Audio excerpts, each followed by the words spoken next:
Middle east में बढ़ती तनातनी के बीच सऊदी ने पाकिस्तान के साथ एक रक्षा समझौते पर हस्ताक्षर किए हैं, जिसके बाद इस बात की चर्चा तेज है कि आखिर इससे क्या आने वाले समय में भारत के लिए भी मुश्किलें बढ़ेंगी। जब भी सऊदी अरब का नाम आता है तो सबसे पहले दिमाग में तेल और इस्लाम के पवित्र स्थल मक्का मदीना आते हैं।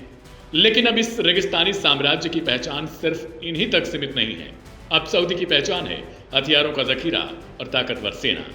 चलिए तो जानते हैं आखिरकार पाकिस्तान ने जिस सऊदी के साथ करार किया है, आखिर वो सऊदी की सेना कितनी ताकतवर है। ग्लोबल फायर पावर 2025 की ताजा रिपोर्ट में सऊदी अरब दुनिया के 145 सैन्य ताकतों की सूची में 24वें स्थान पर है। यानी यह देश अब सिर्फ तेल के कुओं और धार्मिक स्थलों के लिए नहीं, बल्कि अपनी फौजी ताकत और आधुनिक हथियारों के लिए भी चर्चा में है। सऊदी की इस ताकत पर दुनिया की नजर इसलिए और भी ज्यादा है क्योंकि हाल ही में उसने पाकिस्तान के साथ एक बड़ा रक्षा समझौता किया है। इस करार में साफ लिखा है, किसी एक देश पर हमला दोनों पर हमला माना जाएगा। यानी सऊदी या पाकिस्तान पर वार हुआ तो दोनों देश को मिलकर इस समझौते के तहत जवाब देना होगा। इस डील ने पूरे एशिया में हलचल मचा दी क्योंकि इसमें पाकिस्तान के परमाणु हथियार के इस्तेमाल का भी रास्ता खुला है। सऊदी क्राउन प्रिंस मोहम्मद बिन सलमान और पाकिस्तान के प्रधानमंत्री शहबाज शरीफ के बीच ये समझौता हुआ खाड़ी और दक्षिण एशिया की सुरक्षा संतुलन को पूरी तरीके से बदलने वाला एक कदम भी माना जा रहा है। कभी अमेरिका पर सुरक्षा के लिए पूरी तरह निर्भर रहने वाला सऊदी अरब की तस्वीर अब बदल चुकी है। आज सऊदी के पास खुद की ताकतवर सेना और आधुनिक हथियारों का विशाल जखीरा भी है। अमेरिका और यूरोप से खरीदे गए फाइटर जेट्स और टैंकों के साथ साथ सऊदी ने चीन के साथ भी रक्षा सहयोग बढ़ा लिया है। यानी आज यह देश अमेरिका और चीन दोनों का अहम पार्टनर है। अगर सऊदी के सैन्य ढांचे की बात करें तो करीब 3.5 करोड़ की आबादी में इसके पास 2.57 लाख एक्टिव सैनिक हैं। इसके अलावा 1.5 लाख पैरामिलिट्री जवान भी तैनात रहते हैं। दिलचस्प बात यह है, सऊदी के पास रिजर्व फोर्स नहीं, यानी इसकी पूरी ताकत हर वक्त मोर्चे पर सक्रिय रहती है। लेकिन सऊदी की सबसे बड़ी ताकत है उसकी एयरफोर्स। सऊदी एयरफोर्स की आइए खासियत जानते हैं। रॉयल सऊदी एयरफोर्स यानी RSAF, इसके पास 1000 से ज्यादा विमान हैं। इनमें अमेरिका के F-15E स्ट्राइक ईगल, ब्रिटेन के टॉर्नेडो आईटीएस और यूरोप के यूरोफाइटर टाइफून शामिल हैं। फाइटर जेट्स के अलावा इसके पास 185 से ज्यादा हेलीकॉप्टर हैं और ट्रेनिंग व ट्रांसपोर्ट के लिए भी बड़ी संख्या में विमान मौजूद हैं। यह हवाई ताकत सऊदी को मध्य पूर्व का ऐसा देश बनाती है जो दुश्मनों पर हवा से किसी भी वक्त भारी पड़ सकता है। जमीनी मोर्चे पर भी सऊदी पीछे नहीं है। 22,860 से ज्यादा हथियारों के साथ इसकी थल सेना खाड़ी क्षेत्र की सबसे मजबूत फौज मानी जाती है। अमेरिकी अब्राम्स टैंक, पैटर्न और पैलाडीन इसके पास पहले से मौजूद हैं। हाल ही में अमेरिका से 177 आधुनिक M10 9A6 टैंक का ऑर्डर दिया गया। इसके अलावा 156 सीजर SPH ट्रक पहले से ही नेशनल गार्ड के पास हैं। Infantry fighting vehicles, utility vehicles और एडवांस्ड एयर डिफेंस सिस्टम इस ताकत को और घातक बनाते हैं। समंदर में भी सऊदी की शक्ति जानिए। अब बात समंदर की करें तो सऊदी की नौसेना अभी विकास के दौर में है, फिर भी इसके पास 62 युद्धपोत हैं, जिनमें फ्रिगेट्स, कॉर्वेट्स और पेट्रोल शिप्स शामिल हैं। अमेरिका में 4 freedom class multi mission warships भी ऑर्डर पर हैं। खाड़ी के सामरिक जलमार्गों पर पकड़ के लिए यह नौसेना अहम भूमिका निभा रही है।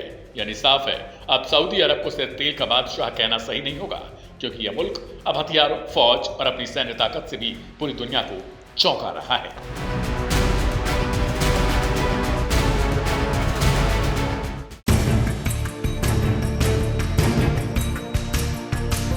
इसराइल को परेशान और हैरान करने वाले हूतियों से अब भारत के पड़ोसी मुल्क ने पंगा ले लिया है। हूतियों ने अब पाकिस्तान को भी इसराइल से बड़ा दुश्मन मानना शुरू कर दिया है। दरअसल हूती तब गाजा के लिए सामने आए जब पूरा अरब जगत और दुनिया के बड़े मुल्क सिर्फ निंदा तक सीमित थे। गजा पर बरसती बमबारी के बीच हूतियों ने सबसे पहले मिसाइल दागनी शुरू की और खुलकर फिलिस्तीन के साथ खड़े हो गए। यानी उन्होंने गजा के लोगों के लिए अपने ही मुल्क को दांव पर लगा दिया। ऐसे में पाकिस्तान का सऊदी अरब के साथ रक्षा समझौता करना हूतियों को सीधा आग बबूला कर गया, क्योंकि ये वही हूती हैं जिनसे उलझने की हिमाकत अमेरिका और इसराइल तक नहीं कर पाए। हूती विद्रोही, जिनका नाम सुनकर सऊदी अरब की नींद उड़ जाती है। यमन की धरती से शुरू हुआ यह आंदोलन अब इतना ताकतवर हो चुका है कि अमेरिका के $50 मिलियन के हथियार को भी हवा में मार गिरा चुका है। इसराइल पर हर दिन 1 से 2 मिसाइल दागने वाले हूती हिजबुल्लाह और हमास को पस्त करने वाले इसराइल को भी घुटनों पर ला चुके हैं। इसराइल के बंदरगाह ठप हो चुके हैं और उसका रक्षा खर्च करीब बढ़ता जा रहा है। यानी हूती अब सिर्फ यमन या सऊदी का नहीं बल्कि पूरी दुनिया की सुपर पावर ताकतों के लिए सिरदर्द बन चुके हैं। लेकिन सऊदी के साथ खड़े होकर पाकिस्तान किस खतरे में पड़ गया? दरअसल सऊदी और हूती की दुश्मनी कोई नई नहीं है।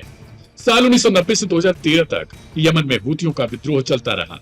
साल 2013 में हूती विद्रोहियों ने यमन की राजधानी सना पर कब्जा कर लिया और सऊदी समर्थित सरकार को उखाड़ फेंका। सऊदी के लिए सबसे बड़ा झटका था क्योंकि हूतियों को ईरान का खुला सहयोग मिल रहा था। यमन की धरती पर अपनी सरकार बसाने की हर कोशिश सऊदी की नाकाम रही। उल्टा हूती विद्रोही उसके तेल ठिकानों पर हमला करने लगे। सऊदी के साथ साथ पाकिस्तान से लेकर तमाम बड़े मुस्लिम देशों ने उस वक्त हूतियों के खिलाफ स्ट्राइक करने की कोशिश की और युद्ध में उसे पस्त करने के लिए हर जुगत इंतकाम किए, लेकिन हूतियों ने सबको खराब भेजा। साल 2023 में एक बार सीज फायर हुआ, लेकिन अब हालात फिर बिगड़ चुके हैं। सऊदी अमेरिका से हथियार खरीदकर हूतियों के खिलाफ मोर्चा तैयार कर रहा है और इस खेल में उसने पाकिस्तान को भी अपने साथ खड़ा कर लिया। लेकिन यहीं से पाकिस्तान के लिए खतरे की घंटी बज गई क्योंकि हूती विद्रोहियों का दबदबा लाल सागर पर है। यहीं से पाकिस्तान का करीब 35 लाख करोड़ रुपए का कारोबार होता है। यानी अगर हूती नाराज हो गए तो सबसे पहले पाकिस्तान की अर्थव्यवस्था को चौपट कर देंगे। दूसरी बड़ी टेंशन है ईरान। हूती विद्रोहियों को खुलेआम फंडिंग और हथियार देने वाला मुल्क जैसा आरोप लगता है वो ईरान पाकिस्तान का पड़ोसी है। दोनों देशों के करीब करीब 900 किलोमीटर लंबी सीमा जुड़ी है। यानी अगर पाकिस्तान हूतियों के खिलाफ खड़ा हुआ तो ईरान से उसके रिश्ते बिगड़ना तय है और पाकिस्तान के लिए ईरान से रिश्तों का खराब होना एक और मोर्चा खोलने जैसा होगा। यानी साफ है सऊदी अरब से डिफेंस डील करके पाकिस्तान ने दोस्त को एक बना लिया, लेकिन दुश्मन पूरे मिडिल ईस्ट में खड़े कर लिए। और ये वही दुश्मन हैं जिनसे अमेरिका और इसराइल तक दूरी बनाए रखते हैं। अब आने वाले वक्त में देखना होगा ये पाकिस्तान सऊदी अरब को बचाने के लिए हूतियों से जंग लड़ेगा या फिर हालात को समझते हुए पीछे हट जाएगा। इस रिपोर्ट में इतना ही।